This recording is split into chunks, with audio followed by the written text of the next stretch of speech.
آج جب کسی کے مرنے کا ٹائم ہوتا ہے تو وہ زمین کی فکر کرتا ہے، وہ جائیداد کی فکر کرتا ہے، وہ پراپرٹی کی فکر کرتا ہے، وہ روپیے پیسے کی فکر کرتا ہے۔ حضرت یعقوب کو اپنے بچوں کی پراپرٹی کی فکر نہیں ہے، اپنے بچوں کی زمین اور جائیداد کی فکر نہیں ہے، ان کو فکر ہے تو اپنے بچوں کے ایمان کی فکر ہے، اپنے بچوں کی توحید کی فکر ہے۔ شادی کے قابل ہو جائیں تو ان کی جتنی جلدی ممکن ہو شادی کرا دیں، اس لیے کہ ہم ایک ایسے دور میں زندگی گزار رہے ہیں جہاں ہمارے بچوں کو، ہمارے نوجوانوں کو بگاڑنے والے ہزاروں سامان موجود ہیں، انہیں غلط ٹریک پر لے کے جانے والی ہزاروں چیزیں موجود ہیں۔ ایسے دور اور ایسے حالات میں اگر ہم انتظار کریں کہ ہمارا لڑکا 30 سال کا ہو جائے تب ہم شادی کریں گے، ہماری لڑکی 25 سال کی ہو جائے تب ہم شادی کریں گے، تو میرے بھائی لڑکا جوان ہوا ہے 20 سال کا اور آپ شادی کر رہے ہیں 30 سال، 10 سال وہ تہجد اور روزے کے ذریعے اپنے جذبات کو کنٹرول نہیں کر سکتا ہے کہ باپ اتنا ٹائم نکالے اپنے بچوں کے لیے کہ بچوں کو نصیحت کر سکے۔ آج تو ماشاءاللہ باپ اپنا الگ موبائل میں لگا ہے، ماں الگ موبائل میں لگی ہے، بچے الگ موبائل میں لگے، اب کہاں کوئی کسی کو نصیحت کرنے کا ٹائم، کس کے پاس ہے ٹائم بھائی؟ کسی کے پاس ٹائم نہیں ہے۔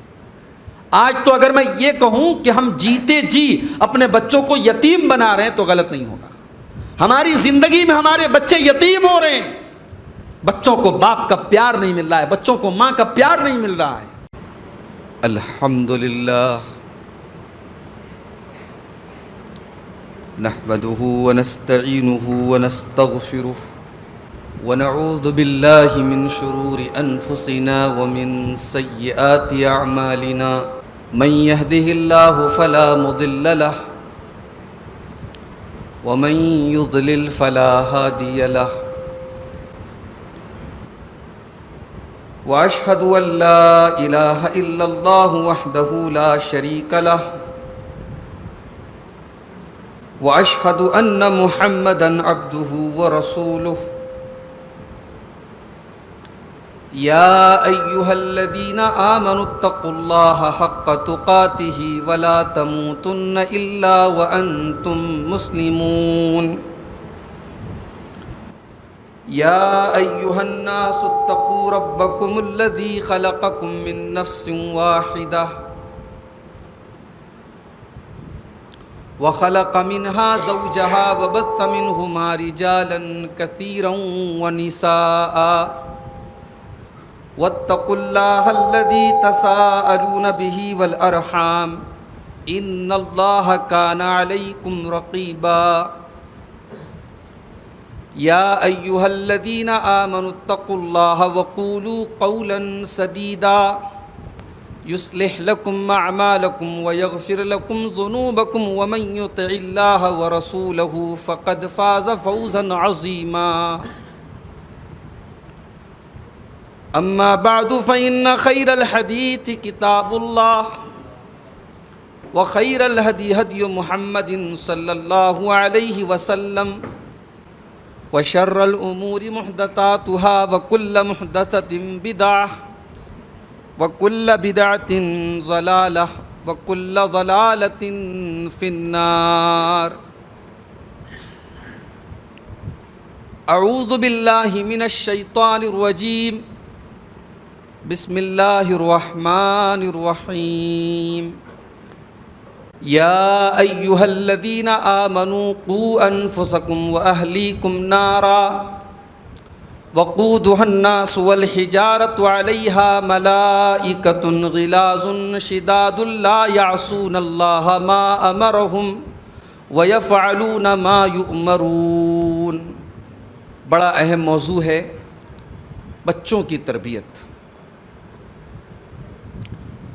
اللہ تعالیٰ نے اس دنیا کو جن چیزوں کے ذریعے سجایا ہے،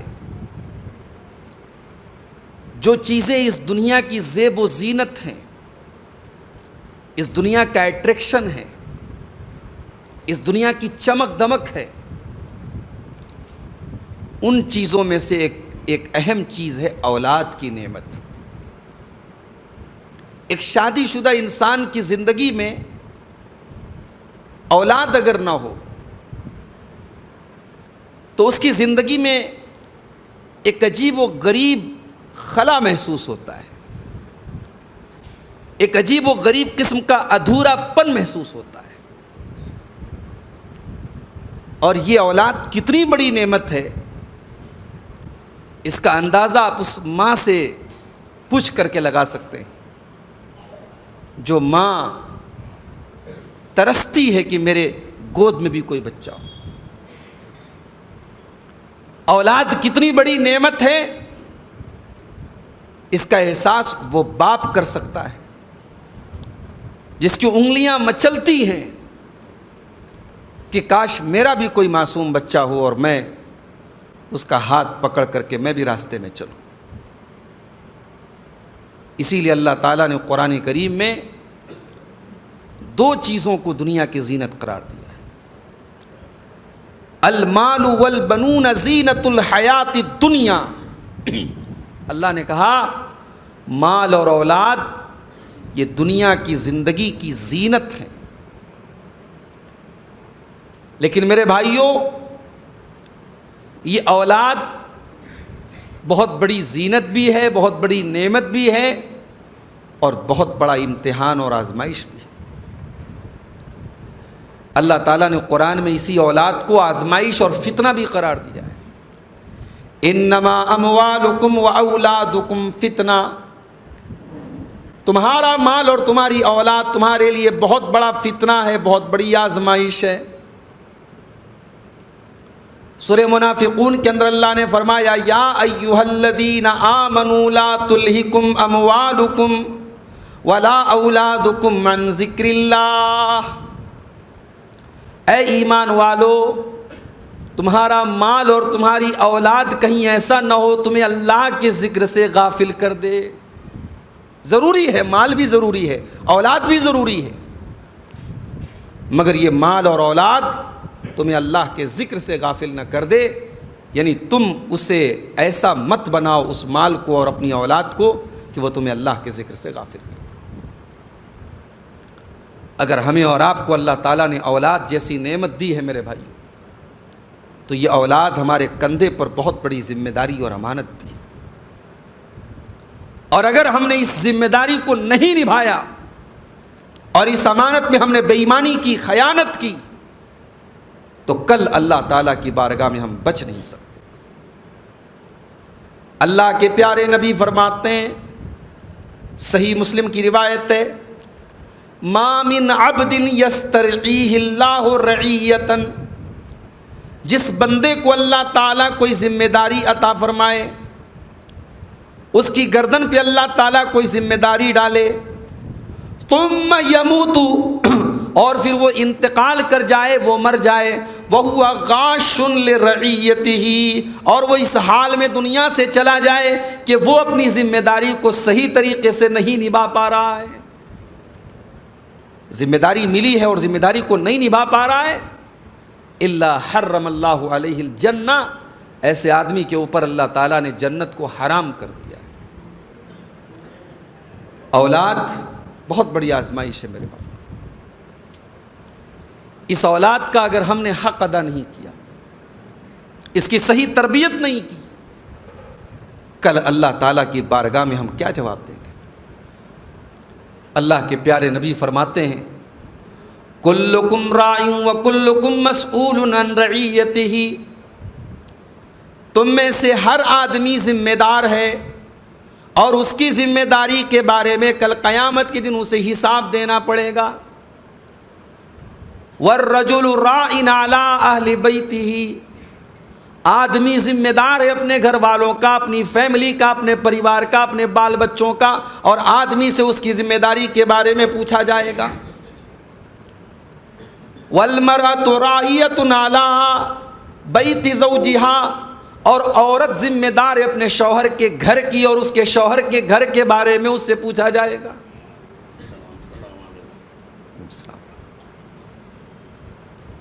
آپ اندازہ لگائیں، اولاد والے اگر آپ ہیں تو اس حدیث کو ہمیشہ اپنے سامنے رکھیں۔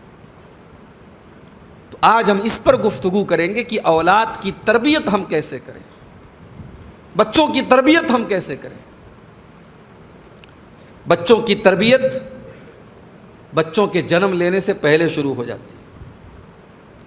اولاد کا حق اولاد کے جنم لینے سے پہلے ماں باپ کے اوپر شروع ہو جاتا ہے۔ ابھی آپ کی شادی نہیں ہوئی ہے، ابھی آپ شادی کے بندھن میں نہیں بندھے ہیں، ابھی آپ باپ نہیں بنے، مگر شریعت نے آپ کے اوپر ایک ذمہ داری ڈال دی کہ آپ شادی کر کے جس عورت کو اپنے گھر میں بیوی بنا کے لانے والے ہیں، یا جس عورت کو آپ اپنے ہونے والے بچوں کی ماں بنانے والے ہیں، اس عورت کا کیریکٹر کیسا ہے، اس عورت کا اخلاق کیسا ہے، وہ عورت دیندار ہے کہ نہیں۔ کہیں ایسا تو نہیں کہ آپ نے خوبصورتی کو معیار بنایا، آپ نے پیسے کو معیار بنایا، آپ نے برادری اور خاندان اور ذات اور حسب اور نسب کو معیار بنایا، لیکن آپ نے دینداری کو معیار نہیں بنایا۔ اگر آپ نے دینداری کو چھوڑ کے باقی سب چیزوں کو دیکھ لیا تو آپ نے اپنے ہونے والے بچوں کے ساتھ ظلم کیا ہے۔ اللہ کے پیارے نبی فرماتے ہیں، بخاری اور مسلم کی روایت ہے، تنکح المرأۃ لاربع، جب عورت کا نکاح ہوتا ہے، جب عورت کی شادی ہوتی ہے تو 4 چیزیں عام طور سے عورت کے اندر دیکھی جاتی ہیں، لمالہا ولحسبہا ولجمالہا ولدینہا۔ عورت کا مال دیکھا جاتا ہے، عورت کا خاندان دیکھا جاتا ہے، عورت کی خوبصورتی دیکھی جاتی ہے اور عورت کی دینداری دیکھی جاتی ہے۔ نبی اکرم نے فرمایا، فاظفر بذات الدین تریبت یداک، تم دیندار عورت کو نکاح کر کے اپنے گھر میں لاؤ، تم کامیاب ہو جاؤ گے۔ دیندار عورت، کہتے ہیں نا بچے کا پہلا جو مدرسہ ہوتا ہے وہ ماں کی گود ہوتی ہے۔ بچہ سب سے پہلے اپنے ماں باپ سے سیکھتا ہے۔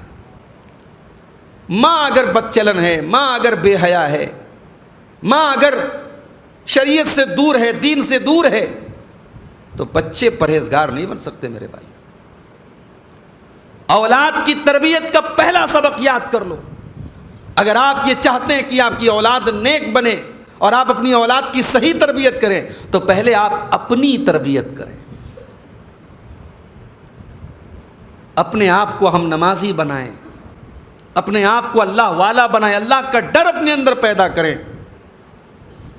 ہم اپنے بچوں کو جو سمجھائیں گے، جو نصیحت کریں گے، ہمارا بچہ اس کو بعد میں سیکھے گا اور ہمارے عمل کو ہمارا بچہ پہلے دیکھے گا۔ میری مائیں اگر گھر میں اپنے سر پہ دوپٹہ رکھ کے چلیں گی تو ان کی چھوٹی چھوٹی بچیاں بھی اپنی ماں سے سبق سیکھیں گی اور سر پہ دوپٹہ رکھیں گی، اور جن کا دوپٹہ ان کی گردن پہ پڑا رہے گا، جن کا دوپٹہ ان کے سر پہ اور ان کے جسم پر نہیں رہے گا، تو ان کی بچیاں بچپن سے اپنی ماں سے بے حیائی کا سبق سیکھیں۔ جو باپ نماز کے ٹائم گھر میں بیٹھ کے گپیں لڑائے گا تو بچے اپنے باپ سے نماز نہیں، بے نمازی کا طور طریقہ سیکھیں گے۔ اسی لیے اللہ کے پیارے نبی فرماتے ہیں، کل مولود یولد علی الفطرہ، ہر بچہ جب جنم لیتا ہے، ہر بچہ جب پیدا ہوتا ہے تو وہ فطرت کے اوپر پیدا ہوتا ہے، وہ اسلام کے اوپر پیدا ہوتا ہے۔ اس کے ماں باپ اس کو یہودی بنا دیتے ہیں، اس کو عیسائی بنا دیتے ہیں، اس کو مجوسی بنا دیتے ہیں، وہ تو اسلام کے اوپر پیدا ہوا ہے، اس کو تو اللہ تعالیٰ نے توحید والا بنایا ہے، ایمان کے اوپر بنایا ہے، فطرت کے اوپر بنایا ہے۔ لیکن اس نے جس گھر میں جنم لیا، اس نے جس خاندان میں جنم لیا، اگر ماں باپ یہودی ہیں تو اس کو یہودی بنا ڈالتے ہیں، ماں باپ مشرک ہیں تو مشرک بنا ڈالتے ہیں۔ پہلا سبق ہے یہ، تربیت کا پہلا سبق ہے میرے بھائی، کہ ماں باپ اپنی اصلاح کریں۔ بڑی فکر کرتے اپنے بچوں کی ہم، کتنے لوگ تو بچوں کے پیدا ہوتے ہی LIC کی پالیسی لے لیتے ہیں، اپنے بچے کا بیمہ کرا لیتے ہیں، لڑکی پیدا ہو گئی تو اور مسئلہ ہے، اس کا تو جہیز کا انتظام کرنا ہے، اس کی تو شادی میں لاکھوں کا خرچ کرنا ہے، تو چلو بھائی ادھر بچی پیدا ہوئی، ادھر بینک والوں سے رابطہ کیا کہ بھئی ہم ایک پلان لے لیتے ہیں، ایک پالیسی لے لیتے ہیں، 20 سال کے بعد ہمیں اتنے لاکھ روپے مل جائیں گے، ہم ہر مہینہ اتنے روپے جمع کریں گے۔ کیوں کرتے ہیں ہم یہ سب؟ بچوں کے اچھے بھوشیہ کے لیے، بچوں کے اچھے مستقبل کے لیے، ان کے اچھے فیوچر کے لیے۔ مگر اللہ کی قسم، آپ کے بچے کا فیوچر بینک کی پالیسی سے نہیں بنے گا، آپ کے بچے کا فیوچر بیمہ کی پالیسی لینے سے نہیں بنے گا، آپ کے بچے کا اچھا بھوشیہ اور فیوچر آپ کے ایمان اور تقوی کی بدولت بنے گا۔ اللہ تعالیٰ نے قرآن مجید کے 16ویں پارے میں، 15ویں پارے کے لاسٹ میں اور 16ویں پارے کے شروع میں حضرت موسیٰ اور حضرت خضر علیہ السلام کا واقعہ بیان کیا ہے۔ حضرت موسیٰ اور حضرت خضر ان دونوں کا گزر ایک بستی کے پاس سے ہوا۔ بستی کے لوگ بڑے کنجوس تھے، بڑے بخیل تھے، یہ دونوں بیچارے بھوکے پیاسے تھے۔ انہوں نے بستی والوں سے کھانا مانگا، بستی والوں نے کھانا دینے سے انکار کر دیا۔ اب یہ دونوں تھکے ہارے بھوکے پیاسے ایک مکان کی دیوار سے ٹیک لگا کے بیٹھے ہوئے تھے۔ اچانک حضرت خضر نے دیکھا کہ مکان کی دیوار گرنے والی ہے۔ وہ کھڑے ہوئے اور انہوں نے دیوار کو درست کر دیا، صحیح کر دیا۔ حضرت موسیٰ کو بڑا غصہ آیا۔ حضرت موسیٰ نے کہا کہ یہ لوگ بخیل ہیں، لالچی ہیں، کنجوس ہیں، اور آپ نے ان کے ساتھ اتنی بڑی بھلائی کر دی۔ ان کی دیوار گر رہی تھی، گر جاتی، ختم ہو جاتے وہ، ہمیں کیا فرق پڑتا؟ آپ نے کیوں ان کی دیوار صحیح کی؟ تو حضرت خضر نے جو جواب دیا تھا وہ جواب غور کرنے کے قابل ہے۔ حضرت خضر نے فرمایا وَأَمَّا الْجِدَارُ فَكَانَ لِغُلَامَيْنِ يَتِيمَيْنِ فِي الْمَدِينَةِ وَكَانَ تَحْتَهُ كَنْزٌ لَهُمَا۔ اے موسیٰ، وہ جو دیوار میں نے کھڑی ہو کر کے سیدھی کر دی تھی، صحیح کر دی تھی، وہ دیوار دراصل 2 یتیم بچوں کے مکان کی تھی۔ وہ مکان 2 یتیم بچوں کا تھا، ان کے باپ کا انتقال ہو چکا تھا۔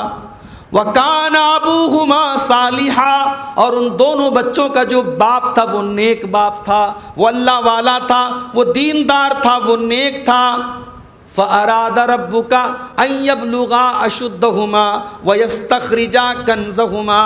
تو اے موسیٰ، اللہ تعالیٰ کی طرف سے یہ حکم مجھے ملا کہ میں ان بچوں کی دیوار نہ گرنے دوں، تاکہ اس دیوار کے نیچے ان کے باپ نے اپنی زندگی میں جو خزانہ چھپا کر کے رکھا تھا، اگر دیوار گر جاتی، گاؤں والے لالچی ہیں، گاؤں والے بخیل ہیں، اس کے خزانے کو لوٹ لیں گے، بچوں کا مستقبل خراب ہو جائے گا۔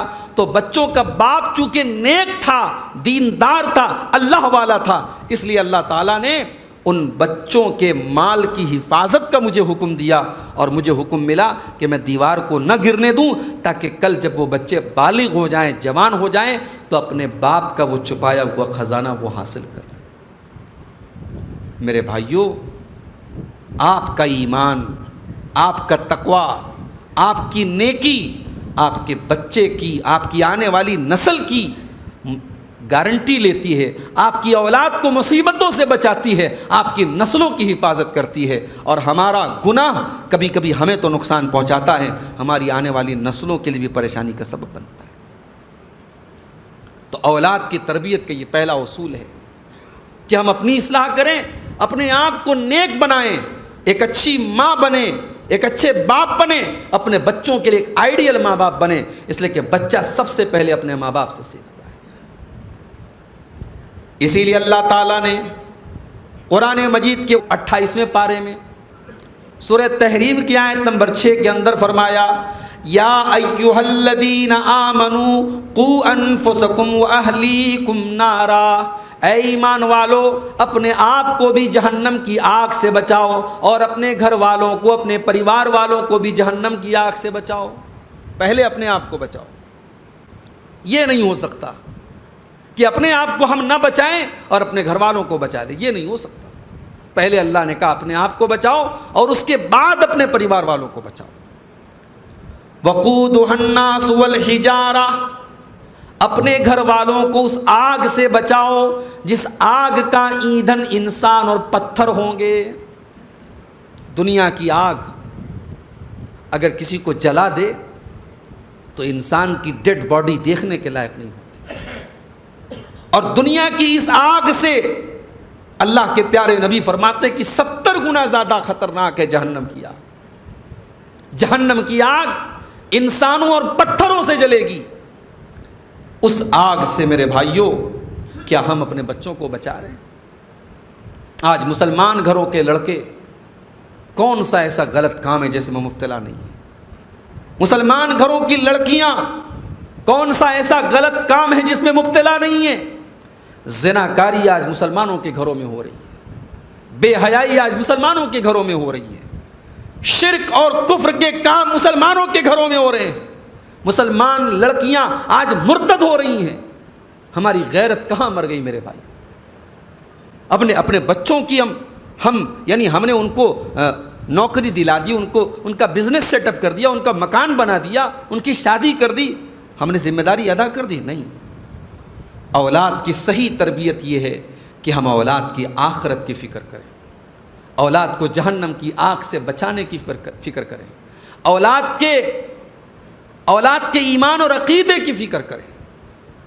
حضرت ابراہیم علیہ الصلوۃ والسلام اللہ کی بارگاہ میں دعا کرتے ہیں، کیا دعا کرتے ہیں؟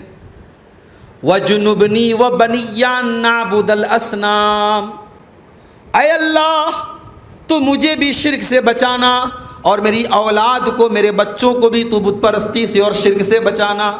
اے اللہ میری اولاد کے اندر شرک نہ آنے پائے، بت پرستی نہ آنے پائے۔ ابراہیم علیہ الصلوۃ والسلام جیسے پیغمبر کو بھی اپنے بچوں کے عقیدے کی فکر ہے، اپنے بچوں کے ایمان کی فکر ہے، اپنے بچوں کی توحید کی فکر ہے۔ اور آگے بڑھو، ابراہیم علیہ السلام کے پوتے ہیں یعقوب علیہ السلام، یعقوب علیہ السلام کے 12 بیٹے ہیں۔ یعقوب علیہ السلام کے انتقال کا ٹائم آیا، حضرت یعقوب نے اپنے 12 بچوں کو بلایا۔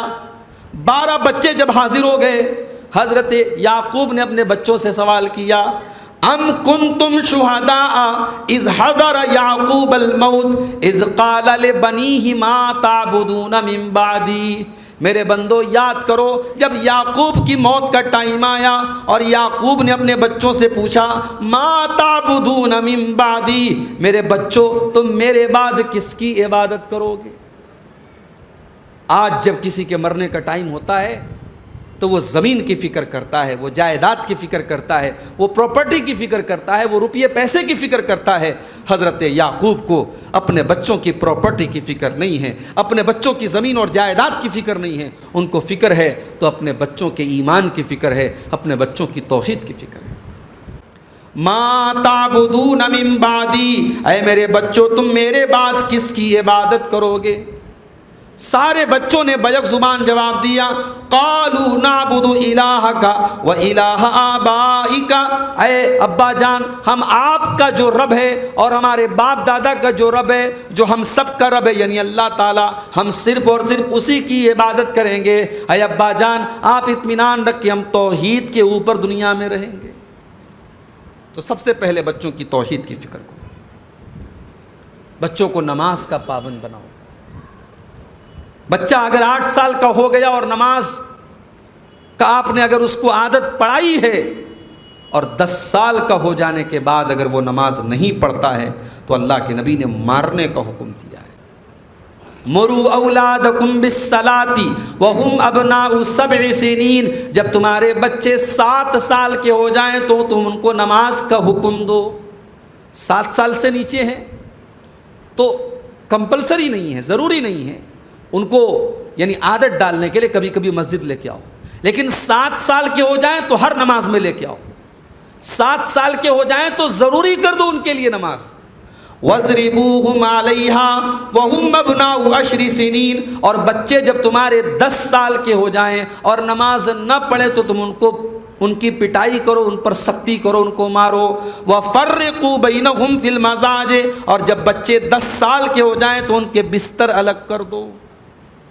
یہ بستر الگ کرنے کا حکم کیوں دیا گیا؟ آج کے دور میں یہ بات ہمیں سمجھ میں آتی، موبائل اور سوشل میڈیا نے 10 سال کے بچوں کو بھی بہت سمجھدار بنا دیا ہے۔ وہ یعنی ابھی بالغ نہیں ہوئے ہیں لیکن بہت ساری ایسی باتیں جو ان کی عمر کے اوپر کی ہیں، ان کے معیار سے اوپر کی ہیں، 10 سال کے بچے بھی وہ باتیں جانتے ہیں۔ اللہ کے نبی صلی اللہ علیہ وسلم نے بچوں کے درمیان بستر الگ کرنے کا حکم دے کر کے ایک سبق یہ دیا کہ بچپن سے ہی بچے کو شرم و حیا کا سبق سکھاؤ، بچپن ہی سے بچوں کو بدکاری سے دور رہنے کا سبق سکھاؤ. بچپن ہی سے بچے کو پتہ چل جائے کہ میں مسلمان کے گھر کا ایک فرد ہوں اور میری ذات کے اندر اور میرے گھر کے اندر بے حیائی کے لیے کوئی گنجائش نہیں. لڑکیوں کا معاملہ تو اور نازک ہے. لڑکیوں کی پرورش کرنا اور لڑکیوں کی تربیت کرنا تو اور مشکل کام ہے. اور اسی لیے اللہ کے نبی نے لڑکیوں کی پرورش کرنے پر جنت کی بشارت سنائی ہے. آپ نے فرمایا کہ من آل جاریتین، جس نے 2 لڑکیوں کو پالا، جس نے 2 لڑکیوں کی پرورش کی، جس کے گھر میں 2 بیٹیوں کا جنم ہوا اور اس نے دونوں بیٹیوں کی صحیح پرورش کی، جاء یوم القیامہ، وہ قیامت کے دن آئے گا، اس حال میں آئے گا کہ میں اور وہ اس طریقے سے رہیں گے جیسے یہ دونوں انگلیاں ہیں، جیسے یہ دونوں انگلیاں ایک دوسرے کے ساتھ اٹیچڈ ہیں، ایک دوسرے کے ساتھ جڑی ہوئی ہیں. لڑکیوں کی صحیح پرورش کرنے والا اور لڑکیوں کی صحیح تربیت کرنے والا کل قیامت کے دن اپنے نبی کے ساتھ رہے گا.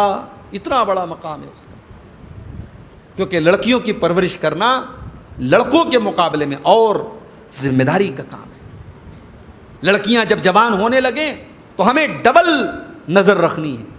اپنی لڑکی کے قدم کو بھی بہکنے سے روکنا ہے اور سماج کی گندی نگاہوں سے بھی اپنی بیٹی کو بچا کے رکھنا ہے. تو میرے بھائیوں، تربیت کی شروعات جو ہوتی ہے وہ بچپن سے ہوتی ہے. اللہ کے نبی نے یہ نہیں کہا جب تمہارے بچے جوان ہو جائیں تب تم ان کو نماز کے لیے بولو، نہیں. 7 سال کا بچہ ہے، ابھی آپ کے کنٹرول میں ہے. جب وہ 17 سال کا ہو جائے گا تب شاید آپ کے کنٹرول میں نہ رہے. 7 سال کا ہے تو آپ سے ڈرے گا، آپ کی بات مانے گا. اگر آپ نے 7 سال کی عمر میں بچے کو نماز کی عادت ڈالی ہے تو 17 سال کی عمر میں آپ کو کہنا نہیں پڑے گا. بچوں کو بچپن ہی سے حلال اور حرام کا فرق بتائیے. اللہ کے نبی مسجد میں بیٹھے ہوئے ہیں، آپ کے نواسے حضرت حسن رضی اللہ تعالیٰ عنہ مسجد کے اندر ہیں. 5 سال کی ان کی عمر ہے. مسجد کے اندر ایک کونے میں صدقہ کی کھجوریں آئی ہوئی ہیں اور وہ کھجوریں رکھی ہوئی ہیں. حضرت حسن رضی اللہ تعالیٰ عنہ بچے ہیں، وہ اس کھجور کے پاس جاتے ہیں اور ایک کھجور اٹھا کر کے اپنے منہ میں ڈالنے لگتے ہیں. اللہ کے رسول کی نظر پڑی، آپ کی نظر پڑی، آپ نے دیکھا کہ میرا نواسا اس کھجور کو کھانے جا رہا ہے جو کھجور اس کے لیے حرام ہے، جو کھجور صدقہ کی ہے، اور صدقہ کی کھجور اللہ کے نبی اور آپ کے خاندان کے لوگوں کے لیے حرام تھی. آپ نے دیکھا میرا بچہ، میرا نواسا وہ کھجور کھا رہا ہے. آپ چاہتے کھجور چھین کے پھینک دیتے، آپ چاہتے ایک تھپڑ لگا دیتے بچے کو اور کہتے کہ تو مت کھا. مگر یہ حل نہیں ہے، یہ تربیت نہیں ہے. تربیت یہ ہے کہ بچے کو سمجھایا جائے اور بچے کو بتایا جائے. کبھی کبھی ہمیں ایسا لگتا ہے کہ بھئی اتنے بڑے بچے کو ہم کیا بتائیں. بھئی 5 سال کے بچے کو ہم مناسب نہیں سمجھتے کہ ہم اس کو یہ بتانے جائیں کہ یہ چیز حرام ہے. مگر نبی نے سبق دیا کہ نہیں، 5 سال کے بچے کو بھی بتاؤ کہ یہ حرام ہے. آپ نے فرمایا ککھن ککھن، اے بیٹے، اے نواسے، اے حسن، اس کھجور کو تو تھوک دے، اس کھجور کو تو نکال دے. اور جب حضرت حسن نے کھجور کو نکال دیا، اللہ کے نبی نے فرمایا اما شعرت انا لا ناکل الصدقہ، اے میرے بچے کیا تجھے پتہ نہیں ہے تو نبی کا نواسا ہے اور ہم صدقہ کی کھجور نہیں کھا سکتے، ہمارے اوپر صدقہ حرام ہے. اے میرے بچے تو صدقہ کی کھجور نہیں کھا سکتا. اللہ اکبر. یہ ہوتی ہے تربیت کہ 5 سال کے بچے کو اللہ کے نبی سکھا رہے ہیں یہ چیز حلال ہے، یہ چیز حرام ہے. آج ہمارے یہاں حلال اور حرام کا کوئی مطلب ہی نہیں ہے، کوئی فرق ہی نہیں. اللہ کے نبی کھانا کھا رہے ہیں، آپ کے ساتھ حضرت عمرو بن سلمہ جو حضرت ام سلمہ کے بیٹے ہیں اور اللہ کے نبی کے سوتیلے بیٹے آپ کہہ لیجیے ہیں. یعنی حضرت ام سلمہ کا جب نکاح ہوا اللہ کے نبی کے ساتھ تو وہ اپنے اس بچے کو لے کر کے آئی ہیں اللہ کے رسول کے پاس. تو حضرت عمرو بن سلمہ اللہ کے نبی کی خدمت میں رہتے ہیں، دسترخوان لگا ہوا ہے، اللہ کے پیارے نبی کھانا کھا رہے ہیں اور سامنے عمرو بن سلمہ بھی بیٹھے ہوئے ہیں. آپ نے دیکھا کہ حضرت عمرو بن سلمہ چھوٹے سے بچے ہیں 8 سال کے، وہ پوری پلیٹ میں، پوری تھالی میں کبھی ادھر سے ہاتھ ڈال رہے، کبھی ادھر سے ہاتھ ڈال رہے ہیں۔ اللہ کے پیارے نبی نے اس 8 سال کے بچے کو سمجھاتے ہوئے کہا، یا غلام سم اللہ وکل بیمینک وکل مما یلیک، اے میرے پیارے بچے، جب تو کھانا کھانے کی شروعات کر تو بسم اللہ پڑھ، تو اللہ کا نام لے کر کے کھانے کی شروعات کر، اور تو داہنے ہاتھ سے کھانا کھا، بائیں ہاتھ سے نہ کھا، اور اپنے آگے سے کھا، پوری پلیٹ میں تو اپنے ہاتھ کو نہ پھرا۔ جب اللہ کے پیارے نبی نے یہ بات کہی، حضرت عمرو بن سلمہ کہتے ہیں فما زال تلک طعمتی بعد، اس دن کے بعد سے میرا کھانے کا وہی طریقہ ہو گیا جو طریقہ مجھے جناب محمد رسول اللہ صلی اللہ علیہ وسلم نے سکھایا۔ بچوں کو آپ جو سکھا دیں گے میرے بھائی، میں نے تو ایسے بھی لوگوں کو دیکھا ہے، ایسے لوگوں کو دیکھا ہے کہ رات میں سونے کے ٹائم وہ سورہ ملک کی تلاوت کر کے سوتے ہیں بآواز بلند، اور 4 سال کے 5 سال کے ان کے پوتے اور پوتیاں اپنے دادا کے منہ سے سورہ ملک یاد کر کے سن کر کے یاد کر لیتے ہیں۔ بچوں کا دماغ بہت تیز ہوتا ہے میرے بھائی، بچے غلط چیزوں کو بھی بہت تیز کیچ کرتے ہیں اور بچے صحیح چیزوں کو بھی بہت تیز کیچ کرتے ہیں۔ آپ ان کے اس دماغ میں جو بالکل بلینک ہے، آپ جو لکھیں گے وہ جم جائے گا، اور جو دعائیں آپ بچوں کو سکھا دیں۔ میں اپنی بات آپ کو کروں، میں جب چھوٹا تھا، 7-8 سال کی میری عمر تھی، میرے دادا اللہ ان کو غریق رحمت کرے، وہ بحیات تھے، انہوں نے مجھے نماز کی ساری دعائیں سکھائی تھی، اور یہ وہ دور تھا جب میں نے وہ دعائیں ابھی پڑھنا نہیں سیکھا تھا، میں نے دادا کی زبان سے ان دعاؤں کو یاد کیا، اور آج بھی انہوں نے جیسے وہ دعائیں یاد کرائی تھی، ایسا لگتا ہے کہ وہ آج بھی میرے دماغ میں وہ منظر گھومتا ہے، اور آج بھی جب میں وہ دعائیں پڑھتا ہوں تو مجھے میرے دادا یاد آ جاتے ہیں۔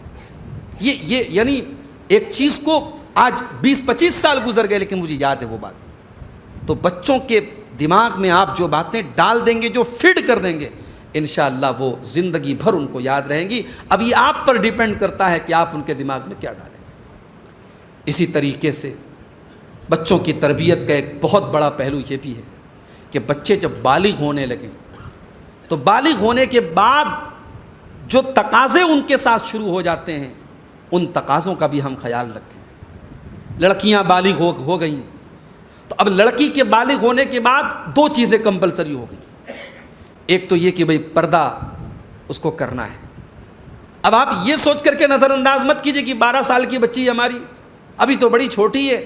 اگر شریعت کی گائیڈ لائن کے حساب سے آپ کی بچی بالغ ہو چکی ہے، اور ہم سب جانتے ہیں کہ عورتوں میں، لڑکیوں میں بالغ ہونے کی کیا نشانی ہوتی ہے، اگر شریعت کے پوائنٹ آف ویو سے لڑکی بالغ ہے تو پردہ بھی اس کے اوپر لازم ہے، نماز بھی اس کے اوپر لازم ہے، اور روزہ بھی اس کے اوپر، بولو بھائی، لازم ہے، ضروری ہے۔ اب آپ یہ سوچیں بھائی ہماری لڑکی تو 12 سال کی، یار بڑی گرمی کا روزہ ہے، معصوم بچی ہماری، وہ معصوم نہیں ہے، اب بالغ ہو گئی ہے، وہ اب کمپلسری ہے۔ ٹھیک ہے، اگر بہت زیادہ گرمی ہے، کسی دن وہ روزہ رکھنے میں پریشان ہو گئی، روزہ نہیں رکھ پائی، وہ ایک الگ کیس ہے، ایکسیپشنل کیس ہے، مجبوری کا کیس ہے، اس روزے کی وہ بعد میں قضا کرے گی۔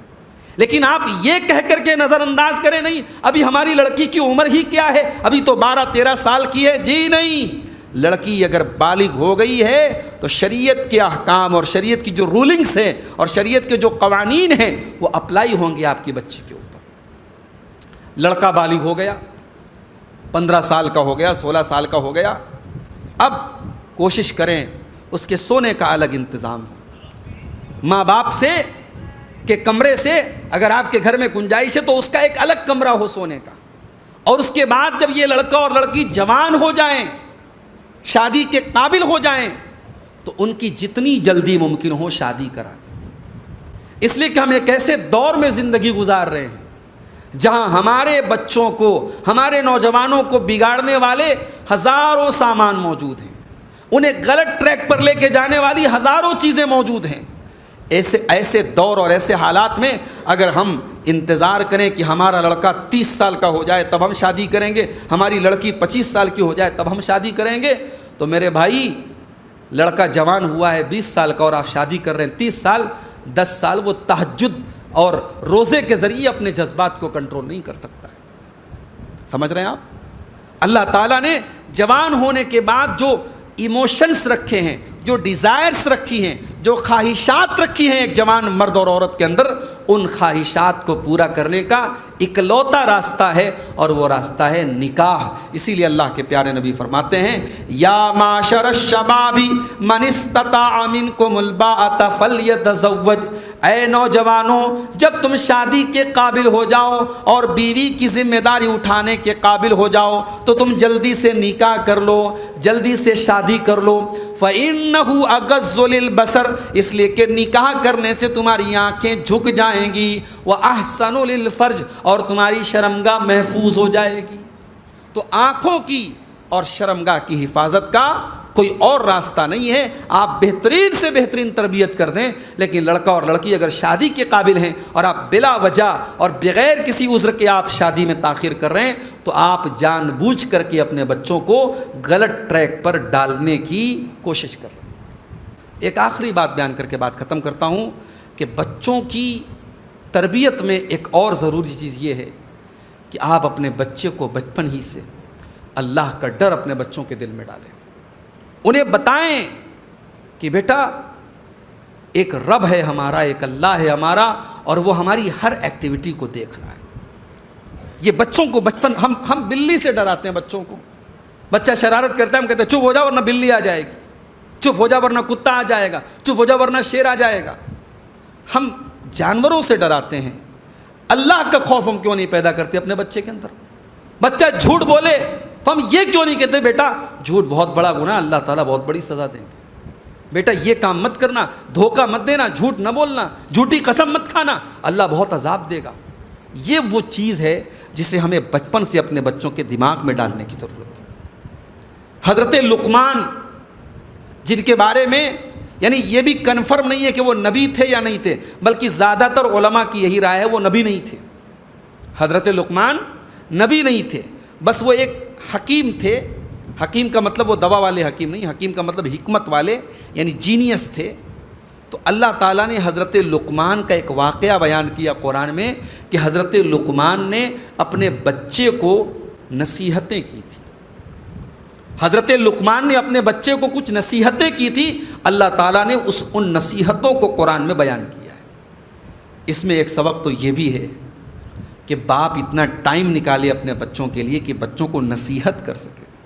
آج تو ماشاءاللہ باپ اپنا الگ موبائل میں لگا ہے، ماں الگ موبائل میں لگی ہے، بچے الگ موبائل میں لگے، اب کہاں کوئی کسی کو نصیحت کرنے کا ٹائم، کس کے پاس ہے ٹائم بھائی؟ کسی کے پاس ٹائم نہیں ہے۔ آج تو اگر میں یہ کہوں کہ ہم جیتے جی اپنے بچوں کو یتیم بنا رہے ہیں تو غلط نہیں ہوگا۔ ہماری زندگی میں ہمارے بچے یتیم ہو رہے ہیں، بچوں کو باپ کا پیار نہیں مل رہا ہے، بچوں کو ماں کا پیار نہیں مل رہا ہے۔ اور عربی کا ایک شاعر بڑی سچی بات کہتا ہے لیس الیتیم من انتہا ابواہ من ہم الحیات وخلفاہ ذلیلا، یتیم وہ نہیں ہے جس کے ماں باپ دنیا میں اسے چھوڑ کے چلے گئے ہوں۔ ان الیتیم هو الذی تلقى له اما تخلت او اب مشغولا، ارے یتیم تو وہ ہے جس کی ماں کے پاس اس کے لیے ٹائم نہ ہو اور جس کا باپ بیچارہ اتنا مشغول ہو، اتنا بزی ہو کہ اپنے بچوں کے لیے وہ ٹائم نہ نکال سکے۔ تو بچوں کو یتیم مت بناؤ میرے بھائی، اپنی زندگی میں بچوں کے لیے ٹائم نکالو۔ اور جو لوگ ٹائم نکالتے ہیں، میں نے دیکھا کہ سعودی عرب میں کام کرتے ہیں، دبئی اور قطر میں کام کرتے ہیں، لیکن روزانہ اپنے بچوں کو فون کرتے ہیں اور ان کو سمجھاتے ہیں، ان کی رہنمائی کرتے ہیں، اور روزانہ کوئی نہ کوئی ان کو دین کی بات بتاتے ہیں۔ تو جن کو احساس ہوتا ہے وہ سینکڑوں ہزاروں کلومیٹر دور رہ کر کے اپنے بچوں کی تربیت کرتے ہیں، اور جن کو احساس نہیں ہے وہ اپنے گھر میں رہ کر اپنے بچوں کی تربیت پہ دھیان نہیں دیتے۔ تو حضرت لقمان نے اپنے بچوں کو کچھ نصیحتیں کی تھی، میں وہ ساری نصیحتیں تو بیان نہیں کر سکتا آپ کے سامنے۔ ایک نصیحت انہوں نے یہ کی تھی، کہا تھا یا بنیا انہا ان تک مثقال حبۃ من خردل فتکن فی صخرۃ او فی السماوات او فی الارض یأتی بها اللہ، کہ اے میرے بچے اگر ایک رائی کے دانے کے برابر بھی تیرا کوئی عمل ہوگا، ایک رائی کے دانے، رائی جانتے کہ نہیں آپ لوگ؟ مسالے میں ڈالی جاتی ہے نا رائی، تو رائی یعنی ایک انتہائی اسمالسٹ، ایک انتہائی جو ہے چھوٹی اور بہت معمولی چیز، اگر اتنی بڑی بھی ہم نے کوئی نیکی کی ہے اور اتنا بڑا بھی ہم نے کوئی گناہ کیا ہے اور وہ کسی چٹان کے نیچے ہے، آسمان میں کہیں چھپا ہے، زمین میں کہیں چھپا ہے، تو حضرت لقمان اپنے بچے سے کہتے ہیں یأتی بہ اللہ، اللہ تعالیٰ اس کو بھی سامنے لے آئے گا۔ اللہ کے کیمرے سے کوئی چیز بچ نہیں سکتی۔ دنیا کا کیمرہ بہت ساری چیزوں کو کیچ نہیں کر پاتا، بہت سے کیمرے ہوتے ہیں اندھیرے میں کام نہیں کرتے، بہت سے کیمرے ایسے ہوتے ہیں کہ ان کا جو زوم کرنے کی کیپیسٹی ہوتی ہے کم ہوتی ہے، مگر اللہ کا جو کیمرہ ہے، اللہ کے کیمرے میں ہر چیز کیپچر ہو جائے گی، اس کے کیمرے سے ہم بچ نہیں سکتے۔ یہ وہ سبق ہے جو ہمیں اپنے بچوں کو سکھانا چاہیے۔ میرے بھائیوں، بچوں کی تربیت کے تعلق سے یہ چند بنیادی باتیں میں نے آپ کے سامنے رکھی ہیں۔ اللہ سے دعا ہے رب العالمین ہمیں اپنے بچوں کی صحیح تربیت کرنے کی توفیق عطا فرمائے۔ رب العالمین ہم میں سے جو صاحب اولاد ہیں ان کو اپنی اولاد کی تربیت پر توجہ دینے کی توفیق عطا فرمائے، اور جو اب تک اولاد کی نعمت سے محروم ہیں اللہ ان کو نیک اور صالح اولاد سے نواز دے۔ اللہ ہم سب کے گھروں کو، ہم سب کے بال بچوں کو، ہمارے پریوار کو ہماری آنکھوں کی ٹھنڈک کا ذریعہ بنا دے۔ اللہ ہمارے گھروں میں دینداری والا ماحول پیدا کر دے۔ اللہ ہمارے گھروں میں نماز والا ماحول اور قرآن والا ماحول پیدا کر دے۔ اللہ ہماری ماؤں بہنوں کو بھی اسلامی طریقے سے زندگی گزارنے کی توفیق عطا فرمائے۔ گھروں میں آپس میں میل محبت اور پیار اور ایک دوسرے کا احترام اور ایک دوسرے کی محبت اللہ تعالیٰ دلوں میں پیدا فرما دے۔ رب العالمین ہر وبا سے، ہر وائرس سے، ہر بیماری سے ہم سب کو محفوظ رکھے، جب تک دنیا میں زندہ رکھے، اسلام پر زندہ رکھے، اور خاتمہ ہم سب کا ایمان پر ہو۔ آمین۔ وآخر دعوانا ان الحمد للہ رب العالمین۔ والسلام علیکم ورحمۃ اللہ وبرکاتہ۔